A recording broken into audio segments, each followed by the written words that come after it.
Informasi pertama dari Kota Palembang. Insinyur Haji Sarimuda, mantan calon wali kota Palembang, ditangkap anggota Subdit 2 Harda di Treskrimum Polda Sumsel atas dugaan kasus penipuan pembelian tanah. Dirut salah satu BUMD Sumsel ini ditangkap bersama Margono Mangkunegoro. Kejadian bermula saat korban membeli bidang tanah seluas 26 hektar di Desa Tanjung Baru, Kecamatan Muara Belida, Kabupaten Muara Enim kepada Margono dan Irwan Safrizal seharga 26 miliar rupiah. Namun tanah tersebut memiliki hak milik sebanyak 7 persil. Kemudian pada saat menjualkan bidang tanah tersebut, Margono tidak bertemu langsung dengan korban, tetapi melalui perantara Sarimuda. Sebelum tanah tersebut dibeli, Sarimuda meyakinkan korban dan mengatakan bahwa tanah itu aman dan tidak bermasalah dengan ditambah surat pernyataan yang dibuat oleh Margono. Akan tetapi, setelah dilakukan pembelian dan pembayaran, ternyata bidang tanah tersebut tidak bisa dikuasai oleh korban karena ada halangan dari masyarakat yang mengakui bidang tanah tersebut. Ada pula salah satu SHM nomor 35 masih dalam PT UN dan tidak dapat diproses balik oleh korban. Kasubdit 2 Harda di Treskrimum Polda Sumsel AKBP Tri Martono membenarkan pihaknya mengamankan dan menahan Insinyur Sarimuda. Dikatakan Tri, Sarimuda terlibat perkara pada tahun 2019 lalu. Informasi kedua masih dari Kota Palembang. Wakil Wali Kota Palembang, Fitrianti Agustinda, bersama BB POM Palembang melakukan inspeksi mendadak kedua apotik pada Kamis 4 November.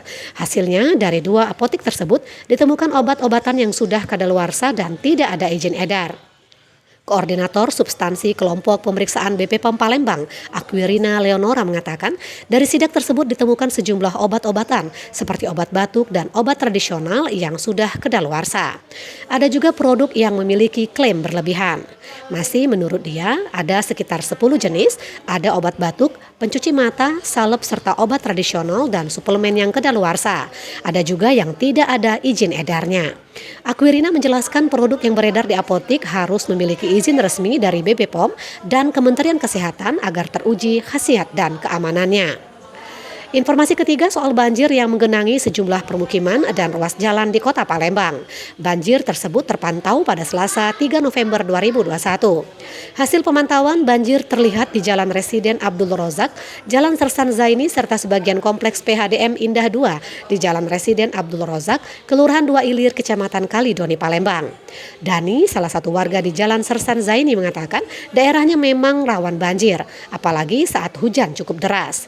Dia berharap Pemkot Palembang segera mencari solusi untuk mengatasi banjir. Dani juga mengajak masyarakat untuk tidak membuang sampah sembarangan, terutama di aliran sungai. Informasi keempat dari Kabupaten Musirawas. Seorang pemuda bernama Joko Susanto, warga Dusun 2, Desa Sukakarya, Kecamatan STL Ulu Terawas, Kabupaten Musirawas, tewas tertimbun tanah. Musibah itu terjadi di Desa H. Wukirsari, Kecamatan Tugu Mulyo, Musirawas pada Jumat 5 November sekitar pukul 15. Musibah itu berawal ketika korban yang sedang bekerja sebagai penggali tanah di seputar area kolam milik Sulardi di Desa H. Wukirsari. Pekerjaan yang dimulai sejak pagi berjalan cukup lancar. Namun sore harinya sekitar pukul 15 tanah galian mendadak longsor dan menimpa dua pekerja. Satu pekerja dengan inisial NN berhasil diselamatkan oleh rekan-rekannya karena hanya tertimbun setengah badan. Sedangkan korban Joko Susanto yang sempat terkubur tanah longsor sekitar 30 menit ketika berhasil dikeluarkan rekan-rekannya telah meninggal dunia. Informasi kelima dari Kota Palembang.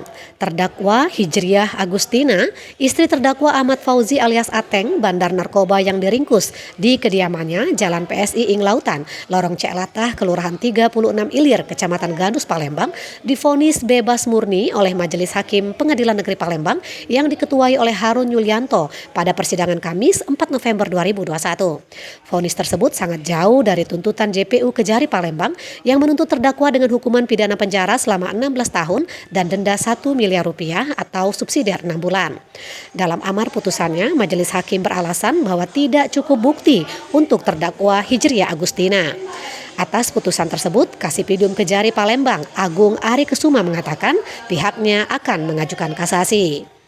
Informasi keenam terkait longsornya bangunan Musola Al-Hikmah di Jalan Garuda Dempo, Lorong Ihsan, RT 3, Kelurahan Tapak Lebar, Kecamatan Lubuk Linggau Barat 2, Kota Lubuk Linggau.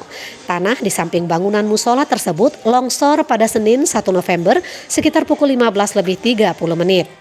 Samiri, warga yang berada persis di belakang bangunan musola tersebut menjelaskan, longsor disebabkan tanah di dekat bangunan tergerus air hujan. Akibatnya, dirinya tidak bisa mengeluarkan sepeda motor dari dalam rumahnya.